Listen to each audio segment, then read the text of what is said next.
Continuamos con esta ronda de entrevistas sobre el Mar Menor y hoy tenemos con nosotros al portavoz en la materia del Grupo Parlamentario Socialista, Antonio Guillamón. Muchas gracias.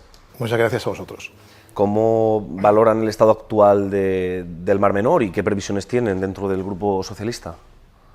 Bueno, el estado, desde el punto de vista global, el estado del Mar Menor podríamos decir que debe mejorar.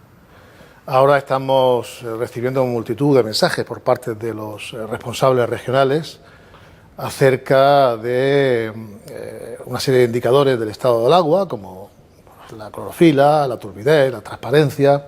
Incluso nos dicen que es el sistema más monitorizado. Y eso está bien, eso es muy bueno. Pero creemos que no es suficiente. Eso no es suficiente. Hay muchos más factores que son necesarios considerar, factores que en definitiva son los que condicionan también estos parámetros que se están estudiando, ¿no?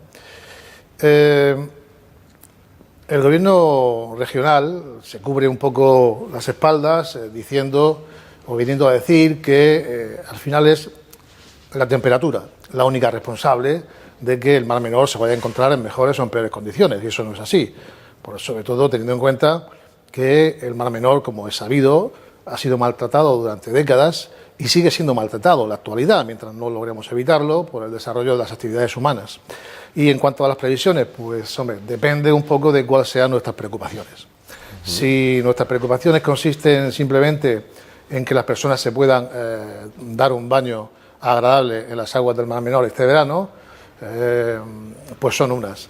Pero yo, a mi modo de ver, creo que hay otros factores mucho más importantes que hay que considerar y que son, en definitiva, los que, si se encuentran en un nivel aceptable, van a hacer que el Mar Menor se convierta en un sistema saludable.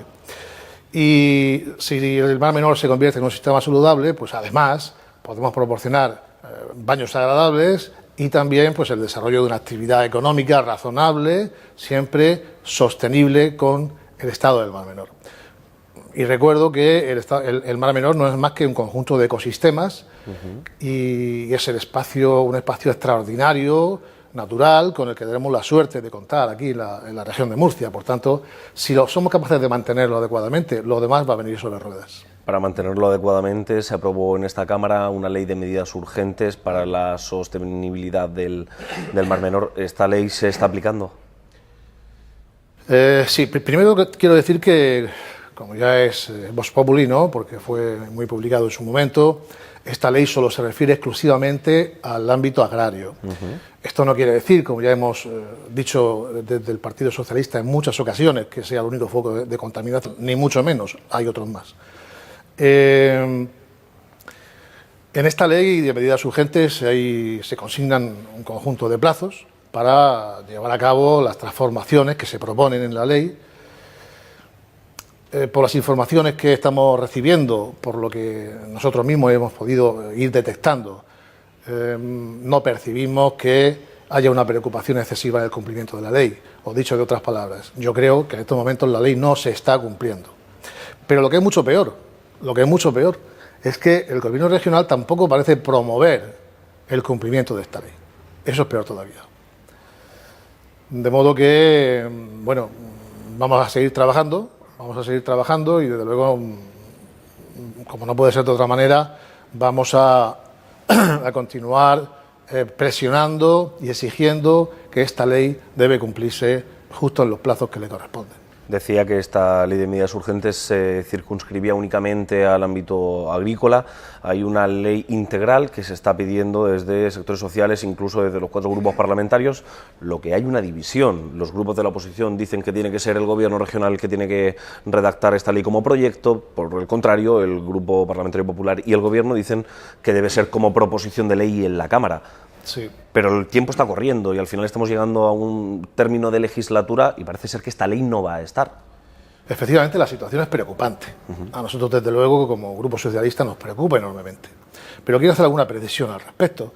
En primer lugar, todos sabemos que hay una decisión del Parlamento Regional que se constituye en un mandato democrático al Consejo de Gobierno para que sea él quien redacte la ley. Es decir, la mayoría del Parlamento Regional ha encomendado, mediante un mandato democrático al Consejo de Gobierno, que elabore la ley lo antes posible. Sin embargo, bueno, el Consejo de Gobierno está eludiendo su responsabilidad, una responsabilidad de quien está gobernando esta región, que no es baladí lo que digo, es decir, la responsabilidad de quien está gobernando esta región.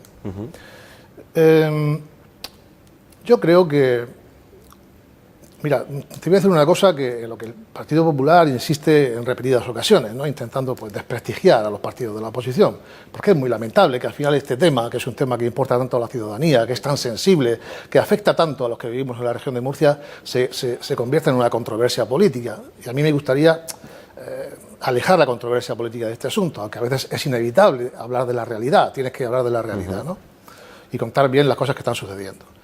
Mira, es cierto que, y vosotros lo sabéis, porque lógicamente estabais en las ruedas de prensa, que en un momento determinado se optó por la creación de una ponencia para la redacción de la ley integral.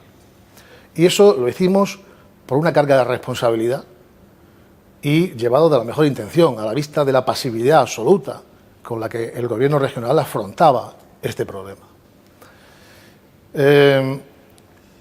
También lo hicimos intentando comprometer al Partido Popular, que es en definitiva quien sustenta al gobierno, para que de una forma u otra sirviera también como acicate y el Consejo de Gobierno hiciera lo que debería hacer, lo que la sociedad, la inmensa parte de la sociedad le está exigiendo, o al menos que pusiera en nuestras manos los medios necesarios para poder desarrollar esta línea de trabajo.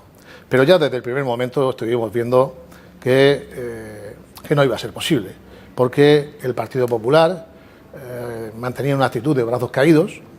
Incluso recuerdo perfectamente que el portavoz del Partido Popular anunció, intentando desprestigiar la labor que íbamos a hacer en esos momentos en la ponencia, anunció que el Consejo de Gobierno ya tenía un borrador de una ley integral, y me consta que la tenía. La pregunta es por qué ese borrador de ley integral que presumiblemente tenía el Gobierno no se trasladó al Parlamento Regional o en todo caso a la ponencia en la que estamos trabajando para que conjuntamente, de modo participado, la pudieran acordar todos los grupos políticos. Eso lo tendrán que responder el Partido Popular en algún momento. Bueno, pues ante la imposibilidad de que pudiéramos cumplir con el objetivo que nos habíamos propuesto, optábamos por exigir que fuese el Consejo de Gobierno quien redactara la ley antes de que terminara la legislatura. Le voy a hacer muchas preguntas, se nos está acabando el tiempo, me gustaría que fuese breve en la respuesta. La primera, ¿cuál es el punto principal que usted, como portavoz del Grupo Parlamentario Socialista, considera que tiene que recoger esta ley integral del Mar Menor? Bueno, yo creo que habría que comenzar con la aprobación de instrumentos que respondan a las normativas comunitarias, estatales y regionales, como el Plan de Gestión o la Estrategia de Gestión Integrada. En segundo lugar, creo que es importante establecer un conjunto de directrices para la ordenación del litoral del Mar Menor y todo su área de influencia. En tercer lugar, creo que es importante establecer programas específicos de actuación. Me refiero fundamentalmente a la recuperación de los suelos afectados por la minería o la recuperación de los paisajes. Es muy importante la regulación de los usos y de las actividades que se desarrollan en el entorno del Mar Menor, la ganadería, la pesca, la agricultura, el urbanismo, las actividades náuticas. Y, en quinto lugar, es muy importante crear o reforzar los que ya estén creados, los órganos de gestión, de participación y también de análisis y de evaluación de la situación o de las condiciones en las que se encuentra el Mar Menor. Esos son los 5 ejes que nosotros propusimos en la Comisión del Mar Menor y que evidentemente debe constar en el acta correspondiente. Sobre ese quinto punto del que estaba hablando, le hago 2 preguntas. Lo primero es cómo va esa relación del comité de expertos y del comité de participación que tuvo una fracción hace relativamente poco. Pues sí, estos órganos tan importantes para el objetivo que todos pretendemos, para recuperar el Mar Menor, no están pasando precisamente en su mejor momento. Todos somos conscientes como recientemente dimitieron 4 investigadores de este comité, del comité científico, y pudimos ver también en los medios de comunicación cómo se dirigió un manifiesto muy crítico al Consejo de Gobierno, considerando los investigadores que estaban siendo utilizados y que de alguna forma se anteponían los intereses políticos del Consejo de Gobierno a las conclusiones y a los resultados del comité. Y algo similar sucedió efectivamente en el Consejo de Participación Social, donde 6 organizaciones sociales, 6, implicadas absolutamente y colaborando totalmente, como lo han demostrado en muchos casos, con la recuperación del Mar Menor. Yo creo que ese no es un buen camino. Creo que ellos mismos dijeron que el Consejo de Gobierno estaba utilizando como un mero escaparate, eran sus palabras, un mero escaparate para de alguna forma presentar su supuesta gestión sobre el tema del Mar Menor. Y esto, desde luego, no es el camino. Hemos de darle carta ancha a estos organismos para que puedan desarrollar su trabajo libremente y sin ningún tipo de implicación y de manipulación. ¿Cuáles son las actuaciones que actualmente está realizando el Gobierno regional sobre el Mar Menor? Bueno, el Gobierno regional sobre el Mar Menor, pues tal como vengo diciendo, yo creo que se está comportando de una manera muy desleal, tanto con el Comité Científico como el Consejo de Participación Social, y desde luego eso no es bueno. Y creo que, bueno, la mayor parte, por lo que estamos viendo, la mayor parte de sus actuaciones se centran, se circunscriben en torno a la observación de los indicadores que he citado anteriormente, la clorofila, la transparencia, la turbidez, que está bien, como he dicho, pero que hay otros factores, muchos factores que lo condicionan. Pero es que ya el colmo, lo que riza el rizo, digamos, es el hecho de que, bueno, ahora recientemente ha aparecido publicado el estudio de impacto ambiental para el vertido cero. Y lo que sorprende, y ahora explico por qué sorprende que desde el Gobierno regional se indique que no están de acuerdo con varias de las medidas que ahí se incluyen. Y esto es inaudito.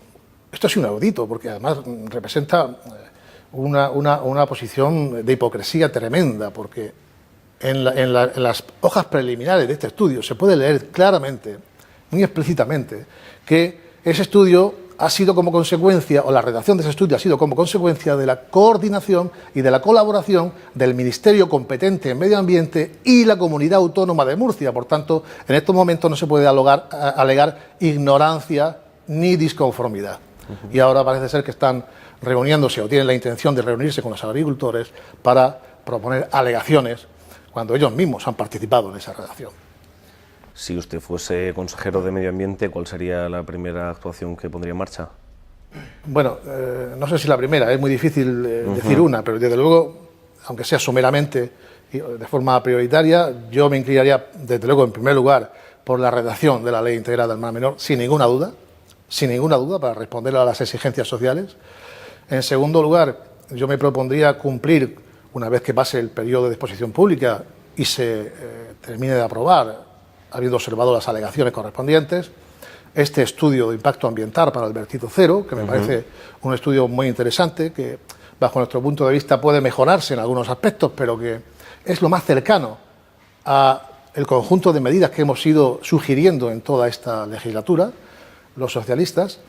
Y, en tercer lugar, desde luego, sin ninguna duda también, aprobaría definitivamente el Plan de Gestión Integral. El Plan de Gestión Integral, porque es un documento que el que se lo ha leído ha podido percibir claramente que reúne, que comprende un conjunto de medidas tremendamente importantes para el mantenimiento, para la protección y para la conservación, no solo del Mar Menor, sino de todo el ámbito que lo rodea.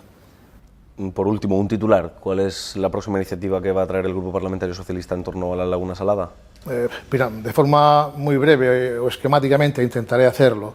En primer lugar, asegurar el funcionamiento independiente tanto del Consejo de Participación Social como del Comité Científico del Mar Menor, sin injerencias y sin manipulación de nadie. En segundo lugar, la observancia del cumplimiento de la Ley de Medidas Urgentes para la Sostenibilidad del Mar Menor. En tercer lugar, pues yo creo que sería interesante exigir al Gobierno regional el trabajo que sea necesario para recuperar las banderas azules que hemos perdido en las playas del Mar Menor. Y si tengo que decir un cuarto aspecto, pues diría algo al que ya me he referido anteriormente: cumplimiento estricto, cuando esté aprobado definitivamente, de todos y cada uno de las 21 medidas, de las 21 actuaciones que propone el estudio de impacto ambiental para el vertido cero. Antonio Guillamón, portavoz del Grupo Parlamentario Socialista en torno al Mar Menor, muchas gracias por habernos atendido. Muchas gracias a vosotros siempre.